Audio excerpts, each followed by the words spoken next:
El domingo nos quedamos en Apocalipsis 14, comenzando el versículo 7.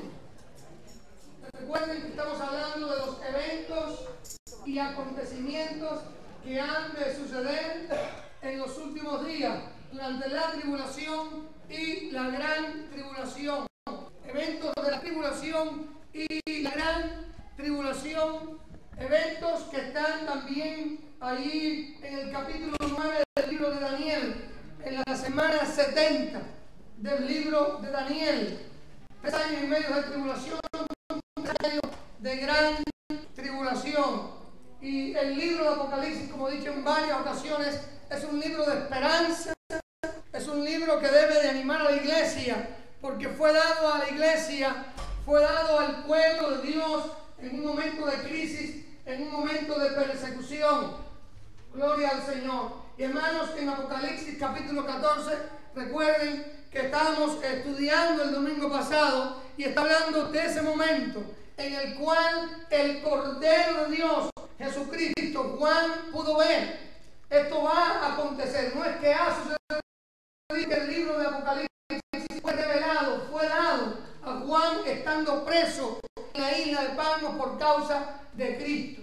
Es decir, que ya Juan vio los acontecimientos y todos los eventos que van a suceder. Por eso el Apocalipsis nos dice, hermano, lo que va a ocurrir en los últimos días, en los últimos tiempos. Y en el capítulo 14 del libro de Apocalipsis, Juan ve cómo el Cordero de Dios, es decir, Cristo Jesús, nuestro Salvador, está allí sobre el monte de Sion. Este monte está a las orillas de Jerusalén. Ahora Juan ve que Cristo está sobre el monte de Sion, sobre aquel lugar donde Cristo fue crucificado, sobre aquel lugar donde Cristo fue humillado, abandonado, despreciado y lastimado. Pero ahora Juan no está viendo a este Cristo que estaba en la cruz despojado de su gloria. Ahora Juan no viendo allí como Cristo estaba en la cruz lleno de sangre, con todos nuestros pecados, nuestros dolores y nuestras enfermedades, sino que Juan está viendo a un Cristo de gloria, a un Cristo de victoria. Ahora Cristo está sobre ese monte, en una posición de juez, no en humillación, sino en exaltación.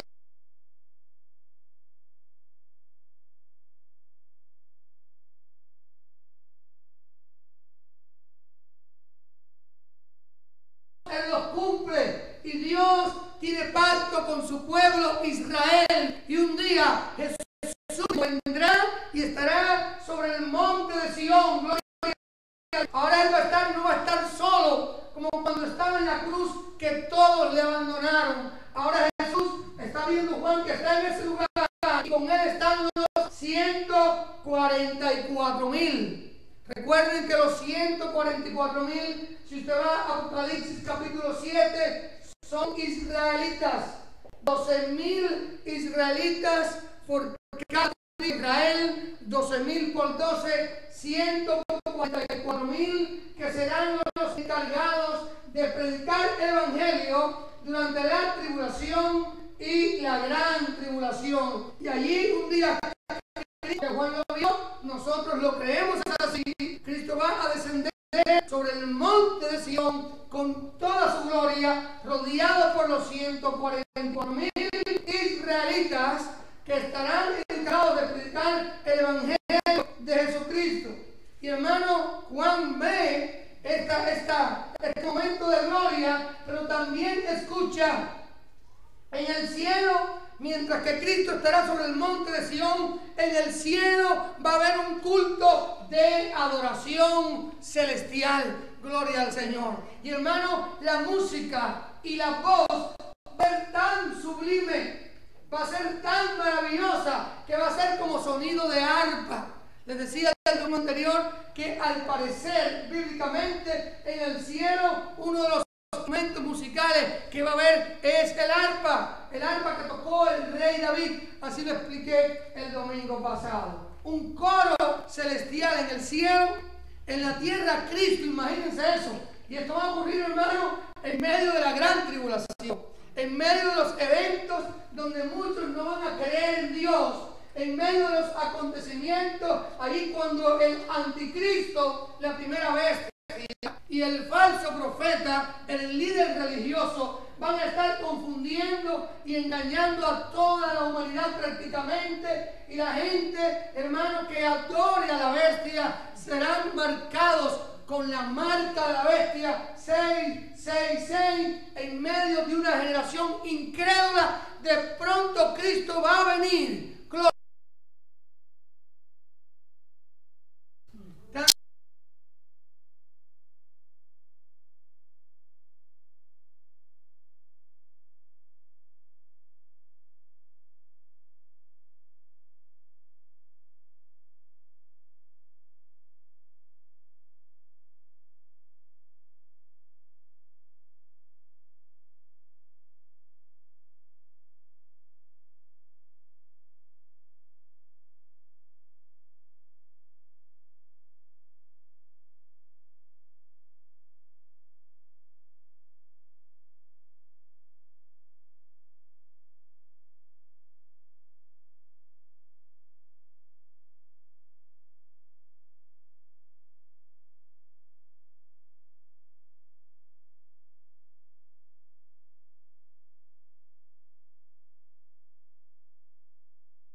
Durante ese tiempo, esos son los que siguen al Cordero. Y hermano, yo creo que hay características que tú y yo como iglesia tenemos que tener. Al igual que los 144 al Cordero. Que la gente pueda decir que esos cristianos son los que siguen a Cristo. Son los que siguen al Cordero. Dice la palabra que corramos con paciencia la carrera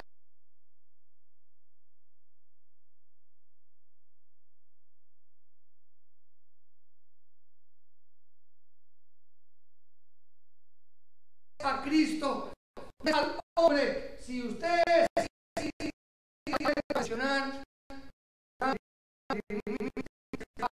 usted vive la vida cristiana, los 144,000 siguiendo al Cordero, dice, por donde quiera que va. Qué bendición seguir a Cristo en cualquier momento, en cualquier circunstancia. Que nuestra prioridad sea tener cada día comunión con Cristo. Y versículo 5, hablando de los 144,000, dice, y en sus bocas no fue hallada mentira, pues son sin mancha delante del trono de Dios. Es decir, que ellos van a vivir como en santidad, no en la práctica del pecado. Mi amado hermano, nosotros, al igual que los 144,000 como iglesia, debemos de vivir en santidad. Cada día vamos a tener una lucha contra el pecado, contra la tentación. Recuerden que somos santos que a veces pecamos y no pecadores que a veces somos santos. Nuestra mayor experiencia debe de ser la de vivir en santidad. Y cuando peco, arrepentirme, confesar mi pecado para recibir el perdón de Dios. No se puede vivir la vida cristiana constantemente practicando cosas de este mundo. Es un llamado para usted y para mí es difícil, pero en Cristo es posible. En el mundo la gente miente. Nosotros no debemos mentir. En el mundo la gente odia. Nosotros no debemos odiar. En el mundo la gente, hermano, tristemente es esclavo de la droga, del licor. En Cristo tenemos libertad de todo eso. En el mundo, hermano, la gente practica la fornicación, el adulterio, los pecados sexuales. Nosotros en Cristo tenemos victoria sobre esos pecados. Cuando tú y yo tenemos comunión con Dios y acudimos a Cristo, podemos vivir como los 144,000. La iglesia de Jesucristo en estos tiempos está llamada a hacer lo que un día harán los 144,000. ¿Qué van a hacer ellos? Predicar el Evangelio.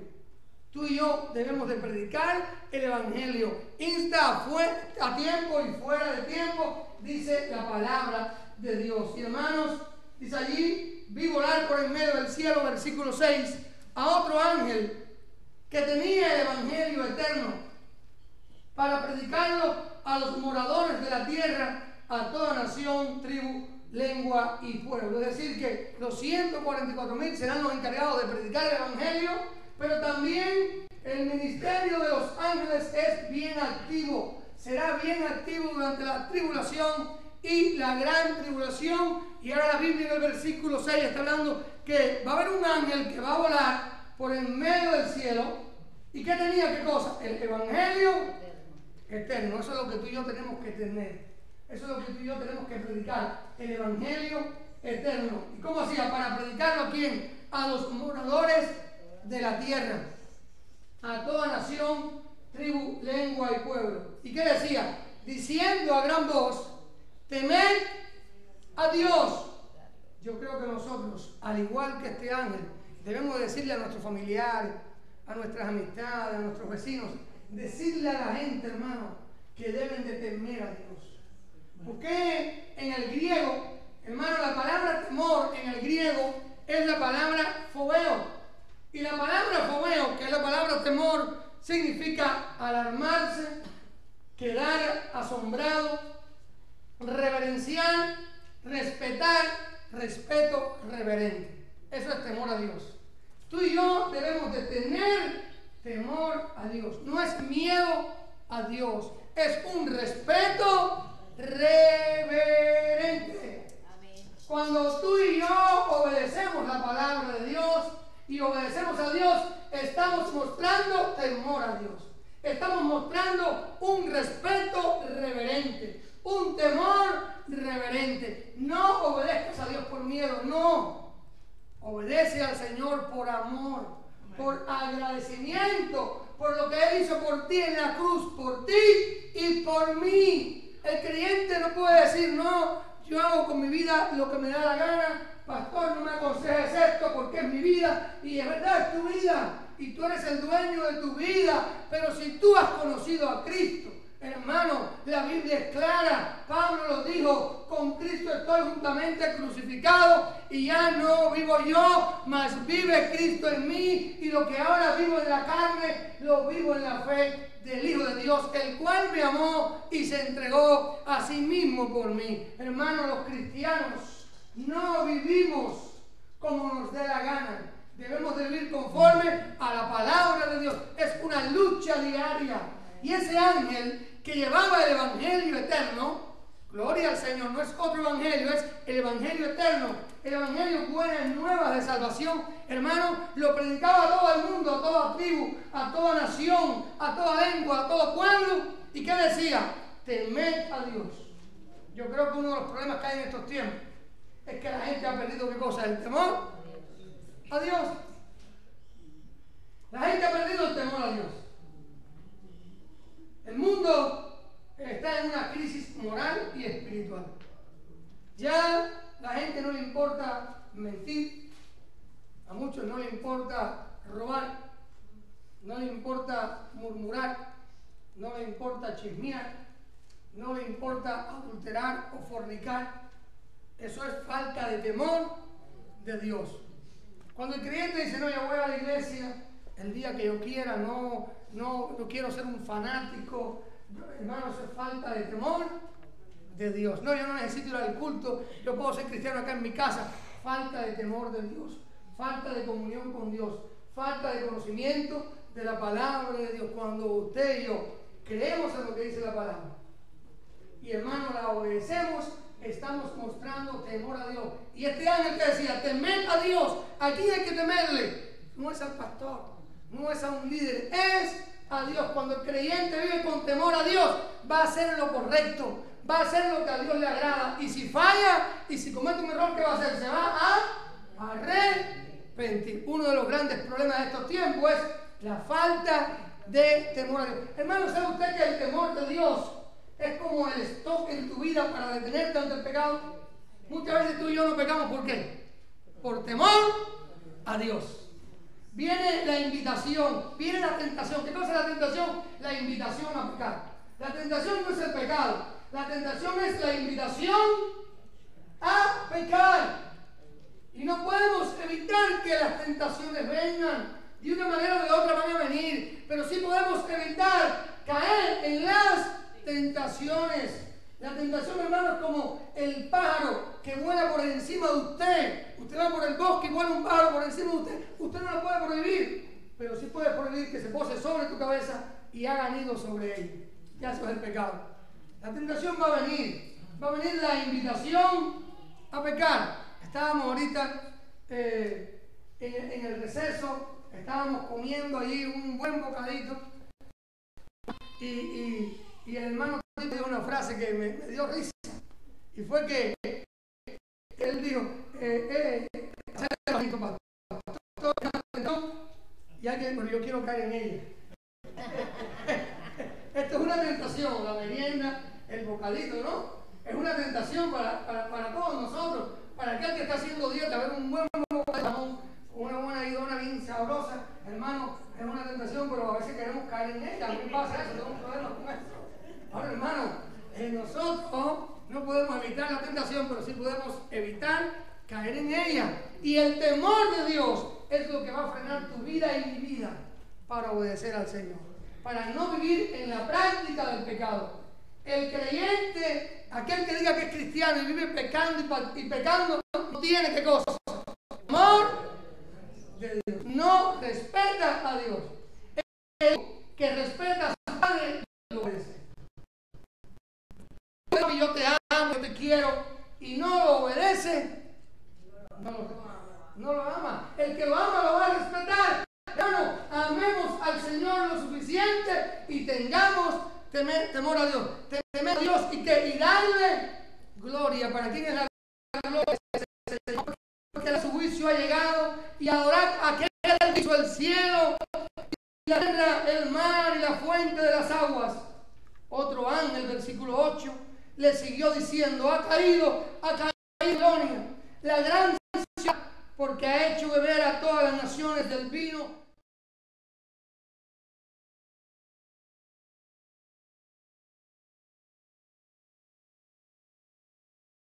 de Bagdad en Irak. Esa ciudad de la que habla ya fue destruida. Incluso una de las maravillas del mundo antiguo eran los jardines colgantes de Babilonia. Esa ciudad como tal no existe. Entonces, ¿de qué está hablando aquí la Biblia? Hermano, Babilonia, el imperio babilónico fue el primer imperio que llegó y exilio al pueblo de Israel. Por 70 años los israelitas estuvieron en el exilio, hermano, en Babilonia. Allí estuvo Daniel, allí estuvieron 3 jóvenes, Isaac y Abednego, y ellos se enfrentaron a aquella Babilonia. Cuando la Biblia aquí está hablando de Babilonia, está hablando, hermano, de aquella cultura en contra de Dios. Cuando la Biblia aquí, este versículo, está hablando de que ha caído Babilonia, está hablando de ese sistema mundano, impío, después del imperio babilónico. Daniel capítulo 7 y Daniel capítulo 2, que hablamos aquí varios domingos sobre ese tema. Recuerden que primero estaba el imperio babilónico, después vino el imperio persa con la parte persa más fuerte, después vino el imperio griego, macedonio, y después vino el imperio romano. Y que el gobierno, que es el que va a gobernar durante la tribulación y la gran tribulación, va a absorber los comportamientos y estrategias de cada uno de estos imperios. Es decir, que el imperio medo-persa, que fue el que derrotó al imperio babilónico, toda esta mundanalidad, toda esta manera de vivir corrupta, y después los grecos macedónicos también absorbieron todo ese estilo de vida mundano, impío, en contra de Dios. El imperio romano hizo lo mismo y se fue fortaleciendo, porque cogieron todo el comportamiento de esos liderazgos malvados de esos imperios. Y el imperio romano, que es una bestia monstruosa que ya existió, hermano, que estuvo que conquistó parte del mundo, también absorbió esa manera, esa estilo. hermano, el gobierno del anticristo tendrá las características, la manera de vivir de cada uno de estos imperios. Entonces, cuando la Biblia dice en Apocalipsis versículo 8, ha caído la gran Babilonia, lo que está queriendo decir es que ese comportamiento, esa cultura, ese estilo de vida en contra de Dios y en oposición al Dios del cielo, un día se va a destruir.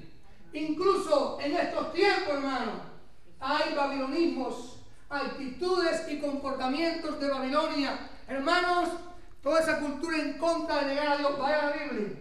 ¿Qué dijo Daniel? Daniel propuso en su corazón no contaminarse con la porción ni con la comida del rey ni con el vino que él bebía. ¿Por qué? Porque todos esos alimentos eran ofrecidos a los ídolos de Babilonia. Y entonces Daniel dijo, no, nosotros no vamos a comer de ellos. Y comieron legumbre y fueron fieles a Dios. Hermano, la idolatría, hermano, la mundanalidad viene de allá. Cuando una pareja que no se han casado tienen relaciones sexuales, eso la Biblia lo llama fornicación, sexo antes del matrimonio. Cuando yo doy consejería o exhortación, cuando yo estoy exhortando a una pareja de novios, yo les digo, uno de mis consejos, el sexo es para después que se casen. El sexo antes del matrimonio es un pecado. Eso es fornicación. Cuando una pareja de novios tienen intimidad, tienen relación sexual, están practicando un babilonismo. Algo que es en contra de la palabra. Algo que le hace daño. Cuando un hombre que es casado va y traiciona a su esposa, eso es adulterio. O cuando una esposa casada va y traiciona a su esposo, es adulterio. Eso es un babilonismo. Cuando la gente miente y odia y anda en todos esos pecados, son babilonismo. Un día, toda esa Babilonia, todo ese estilo de vida mundano e impío va a ser destruido. Gloria al Señor, porque el Cristo de gloria juzgará y terminará con el pecado que tanto daño le hace al ser humano. Así que cuando te habla de Babilonia, está diciendo que no es la ciudad, sino el sistema mundano, diabólico e impío que ha ido pasando de generación en generación, de imperio a imperio, de gobierno a gobierno. Si el mundo está tan mal, hermanos, por la falta de temor de Dios y por el babilonismo que hay, comience a ver, mire la televisión, mire el estilo de vida de la gente, ya los matrimonios, hermanos, matrimonios y familias disfuncionales, los divorcios, las desgracias, todo eso, hermano, dice la Biblia que el ladrón viene para matar, hurtar y destruir, pero Cristo ha venido para darnos vida en abundancia. Versículo 9, y el ángel lo siguió diciendo a gran voz, si alguno adora a la bestia y a su imagen y recibe la marca en su frente o en su mano, él también beberá del vino de la ira de Dios, que ha sido vaciado puro en el cáliz es la copa, en la copa de su ira, y será atormentado con fuego y azufre delante de los santos ángeles y del Cordero. Es decir, hermano, que muchos van a adorar ¿a quién? A la bestia. Muchos van a adorar al anticristo y van a ser marcados con la marca de la bestia. Y aquel que lo haga, ¿qué va a pasar? El juicio de Dios vendrá sobre él. Por eso que tenemos que estar bien claros, tenemos que ser responsables de nuestras decisiones, de nuestros hechos y de nuestras acciones, porque un día el mundo será juzgado. Y durante la tribulación y la gran tribulación, mucha gente va a adorar al anticristo, mucha gente va a adorar a la bestia, va a adorar al diablo, van a recibir la marca, sí, podrán comprar, podrán vender, pero algunos no van a adorar a la bestia. No van a ser marcados, van a ser encarcelados, muchos van hasta perder su vida, pero se irán para el cielo. El que adore a la bestia, dice la palabra, que va a beber del vino de la ira de Dios. Recuerden que estamos viviendo bajo la gracia de Dios. Y un día, hermano, cuando ya la iglesia no esté, cuando Cristo venga por la iglesia, ya no será bajo la gracia. Tú y yo somos salvos por gracia. Amén. No somos salvos por obras. Por obras nadie se salva. No es haciendo visitas. No, hermano. No somos salvos por obras. Somos salvos para buenas obras. Las buenas obras son un resultado de nuestra salvación. Si usted es salvo, si usted ha conocido a Cristo, hermano, usted va a producir buenas obras. Si usted dice que es cristiano y le cuesta trabajo amar y hacer buenas obras, debe de examinar su vida. O estás mal con Dios o no le has conocido. Hermano, la palabra está hablando aquí que un día la ira de Dios vendrá. Y el humo, versículo 11, y el humo de su tormento, como quedé en el 10. En el 10, él también beberá del vino de la ira de Dios, que ha sido vaciado en la copa de su ira, y será atormentado con fuego y azufre delante de los santos ángeles y del Cordero, y el humo de su tormento sube por los siglos de los siglos. Así que será un tormento como eterno, condenación eterna, y no tienen reposo de día ni de noche los que adoran a la bestia y a su imagen, ni nadie que reciba la marca de su nombre. Así que hay condenación eterna. Hay personas que no creen en la existencia del infierno. La Biblia habla de la existencia del cielo.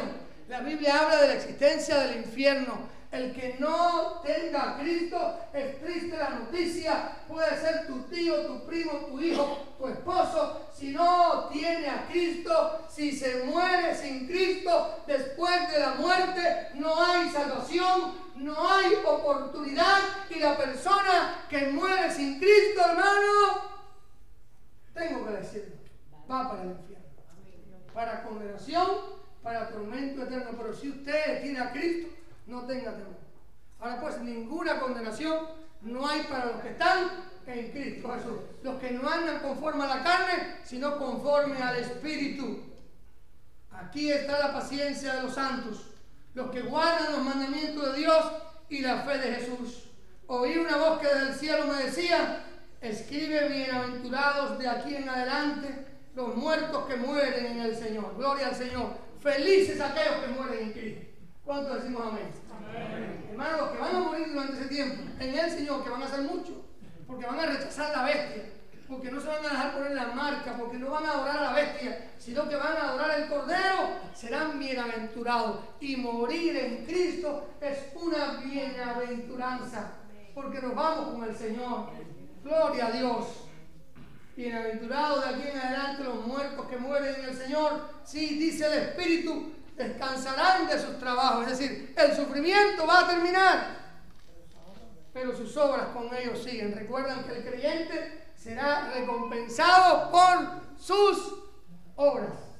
Los cristianos un día vamos a ir a un juicio, pero de recompensa, no de condenación cuando estemos con el Señor. Y según lo que usted hizo aquí en la tierra, por Dios y por su obra, serán tus recompensas. ¿Qué estamos haciendo por el Señor? Como la ilustración que habla de aquel creyente que era el líder de la iglesia y hacía tantas cosas, pues parece que era un poco carnal, lo hacía movido en la carne. Es una ilustración. Y murió y llegó al cielo, y el ángel le dijo: vamos, que te voy a dar para tu casa. Y pasó por un lugar donde había unas mansiones, y decía: seguro aquí está la mía. Y miraba, y lo llevaron allá al final, allá una chocita bien pequeña. Y le digo: pero ven acá, ¿y por qué? ¿Por qué si yo? No, es que esto fue lo que tú mandaste para acá arriba. Tú no estabas tan consagrado, tú andabas con hipocresía, tú andabas con mentiras, tú no fuiste fiel en servir a Dios, en amar a Dios, en darle a Dios. Esto fue todo lo que tú enviaste para acá, alcanzó para esto nada más. ¿Qué estamos mandando para el cielo, tú y yo? Recuerden que esto es una ilustración, no viene en la Biblia. Y hermano, muere una anciana que era bien pobre, que vivía cerca de aquel cristiano que era carnal, y ella lo veía todos los hermanos con la corbata, ¿no? Parecido al pastor. Y aquella anciana que era bien pobre, bien humilde, murió y llegó al cielo, y el ángel la tomó por la mano. Y hermanos, ella decía: bueno, y pasó y vio la casa del vecino de ella, de aquel que era carnal, que estaba en la iglesia siempre, y vio la casita de ella. Ay, si a ese le dieron esto, a mí no me van a dar nada.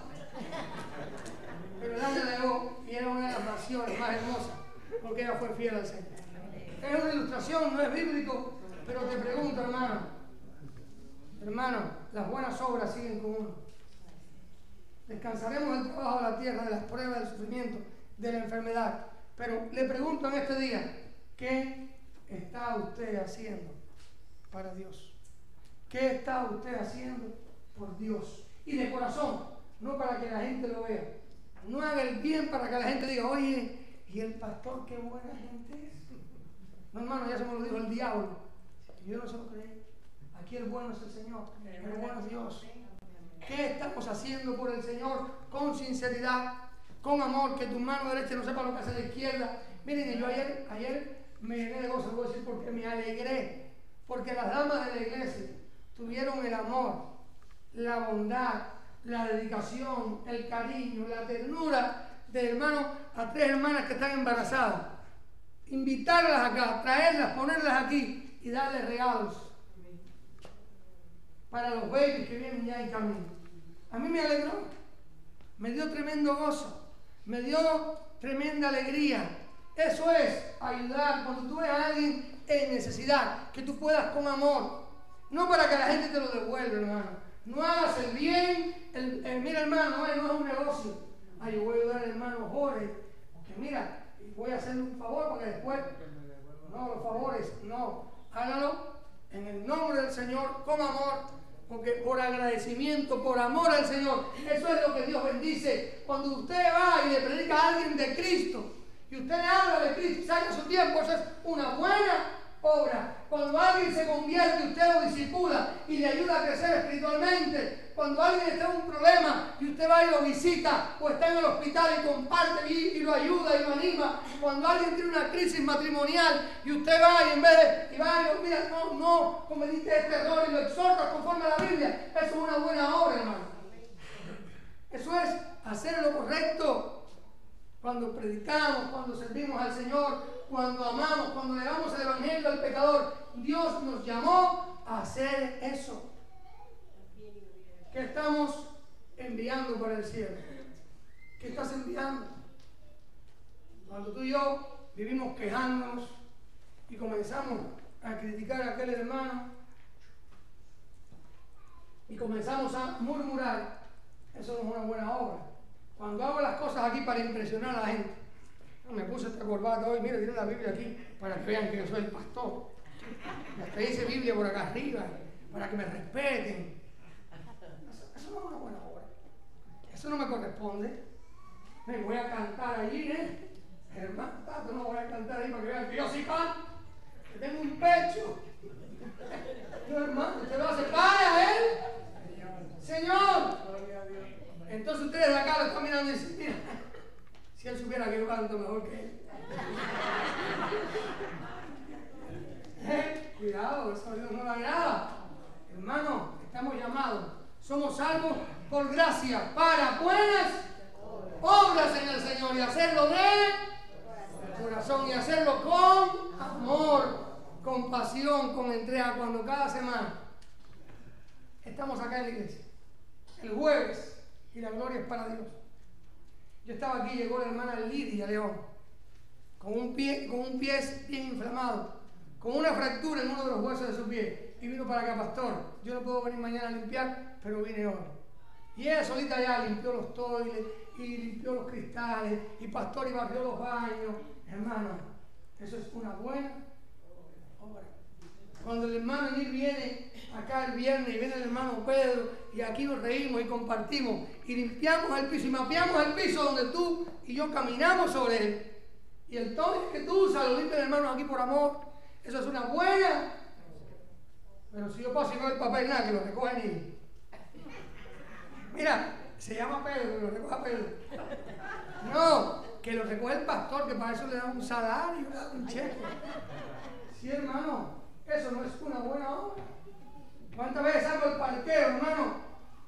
Miren, por favor, no estoy diciendo la verdad. A veces salgo del parqueo el lunes o el domingo y donde quiera hay papeles tirados. No, hermano, no tire allí. Mira, hay cestos, hay zafacones. Lleva ahí el pomito de agua, no lo deje. ¿Usted lo haría en su casa? No. Entonces, servir a los demás es servir a Dios. Cuando usted le da un rayo a un hermano que no tiene carro, a una hermana, usted está haciendo una buena obra para el Señor. La iglesia, estamos llamados a hacer buenas obras para que el mundo vea que somos diferentes. Miré y aquí una nube blanca. Juan está viendo una nube blanca y sobre la nube uno sentado. Ese es Cristo, hermano. Así que ponga ya el versículo 14, Cristo. Miré aquí una nube blanca y sobre la nube uno sentado semejante al Hijo del Hombre. Gloria a Dios. Que tenía en la cabeza una corona de oro. Ese es Cristo. Cristo primero estaba allá sobre el monte de Sión. Ahora está sobre una nube. Gloria al Señor. ¿Y cuando está bien? Y en la mano una hoz. ¿Saben lo que es la hoz? Una herramienta que usan los campesinos en el campo para cortar. Una hoz aguda.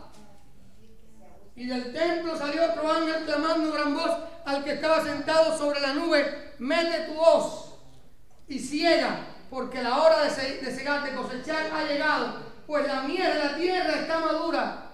Ese ángel que le habla a Cristo no le está dando una orden, porque en el griego, este versículo 15, y no está dándole una orden, está dando un anuncio. El ángel está anunciando lo que va a acontecer.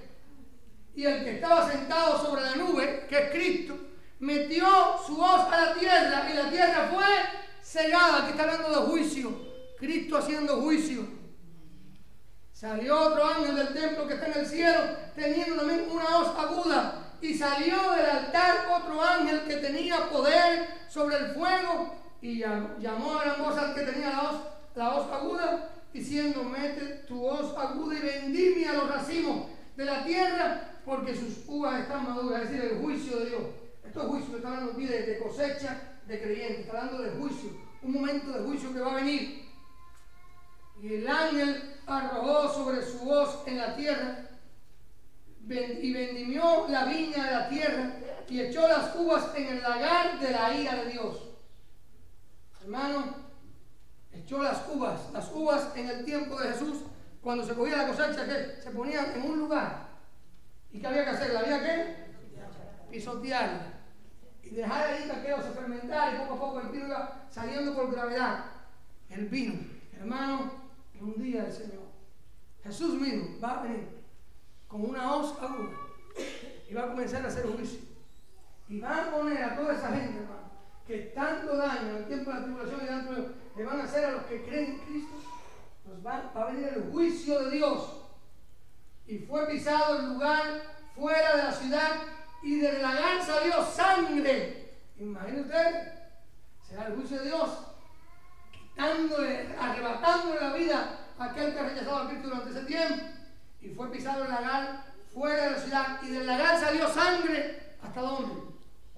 Hasta los frenos de los caballos, es decir, hasta una altura así más o menos. Se va a llenar de sangre ese lugar. Por 1.600 estadios, es por más de 300 kilómetros. Será tan grande, tan poderosa la manifestación de la ira de Dios.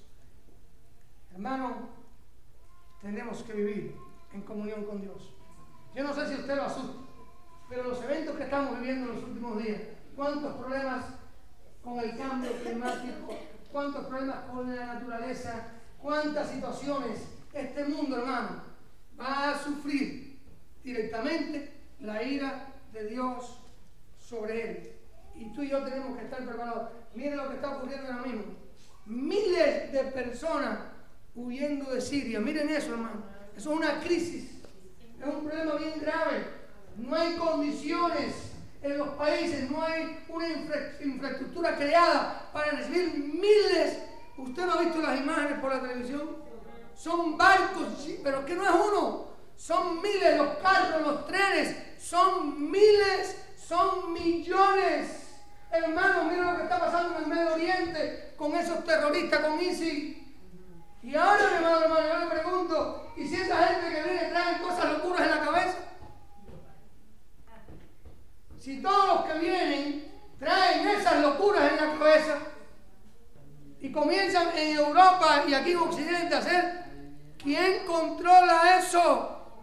En este país mismo van a recibir, no sé cuántos miles van a recibir. En todos los países los están recibiendo, están en una crisis. ¿Y por qué? Por dictadores, por terroristas que están acabando con la gente.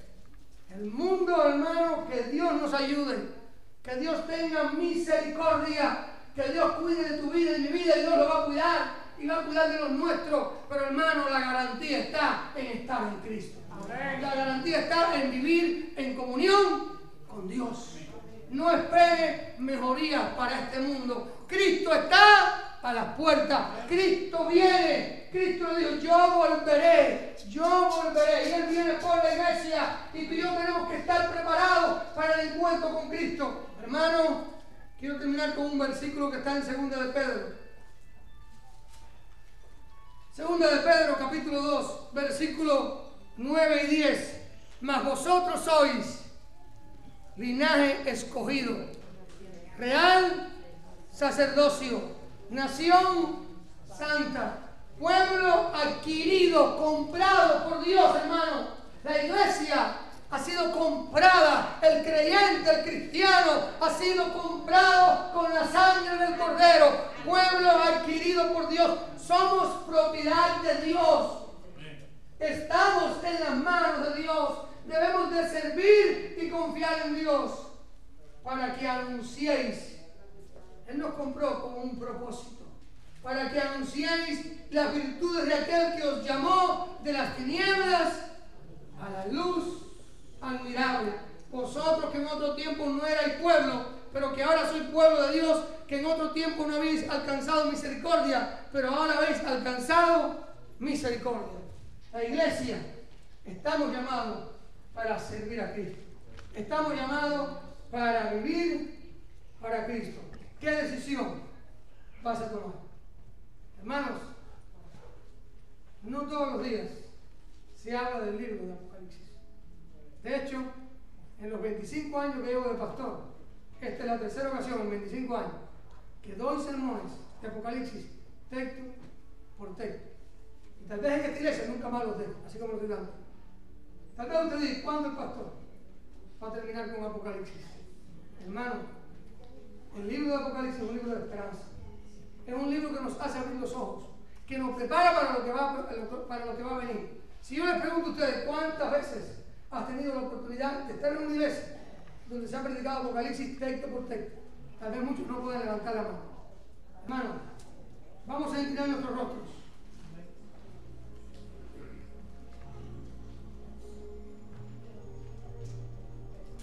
Yo te invito, creyendo y pensando en esa visión que tuvo Juan, que vio al Cristo de gloria sobre el monte de Sión, cumpliendo con un pacto que hizo con su pueblo Israel, que le dijo, ustedes son mi pueblo, y aunque yo los disperse, yo los voy a recoger, yo los voy a reunir como la gallina recoge a sus polluelos. Hermanos, la iglesia es el Israel de Dios de estos tiempos. Oremos por el pueblo de Israel que tanto daño le quieren hacer. Pero hermanos, tú y yo estamos llamados a vivir para Cristo, a servir a Cristo, a proclamar el nombre de Cristo. Ese Cristo un día estará sobre el monte de Sion, y con él los 144,000. Ese Cristo un día vendrá sobre una nube como una hoz a juzgar este mundo. Yo quiero que ahora tú pienses en cuántos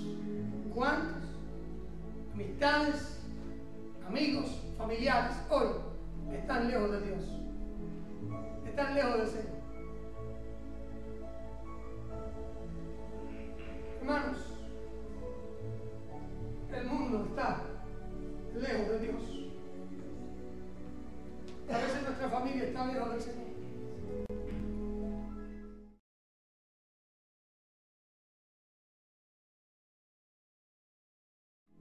Que viene a compartir conmigo.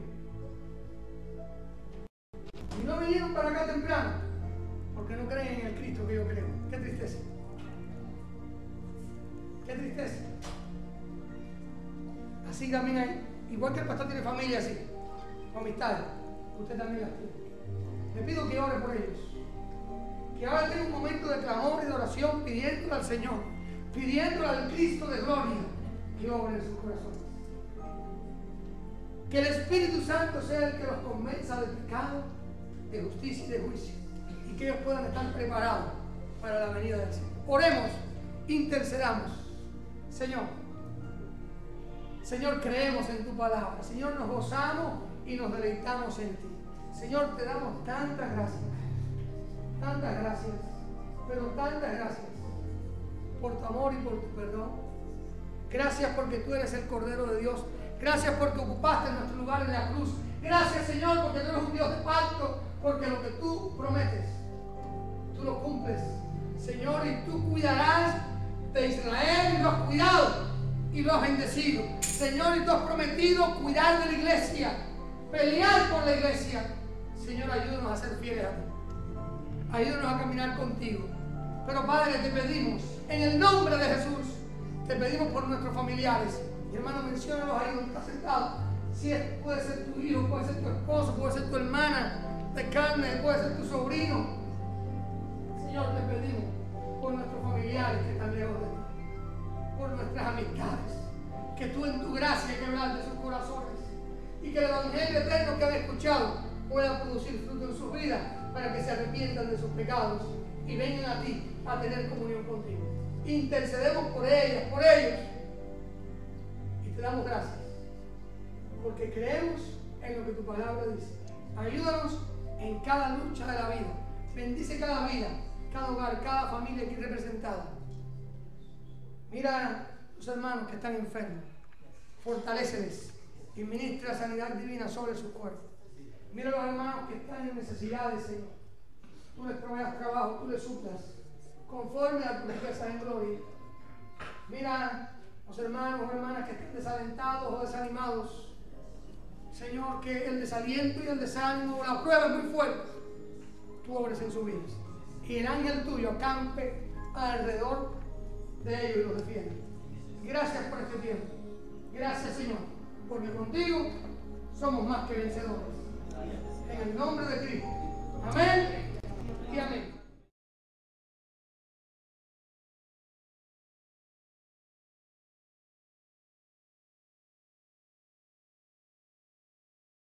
Cabeza y en su corazón.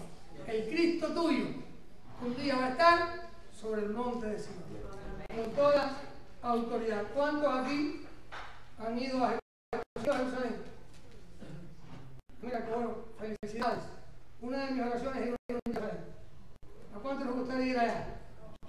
Y caminar sobre el monte de Sion. Oremos, un día Dios lo puede hacer realidad. Un día Dios puede orar y nos puede ayudar. Qué bendición que como iglesia podamos ir un día allá y navegar sobre el mar de Galilea. Qué hermoso, ¿no? Qué bendición y demos allá los sermones y podamos bautizar a los hermanos allá en el río Jordán, ¿no? Qué bendición, gloria a Dios. Así que, hermanos, sobre ese lugar hoy, el pueblo de Israel sufriendo, siendo amenazado. Oremos.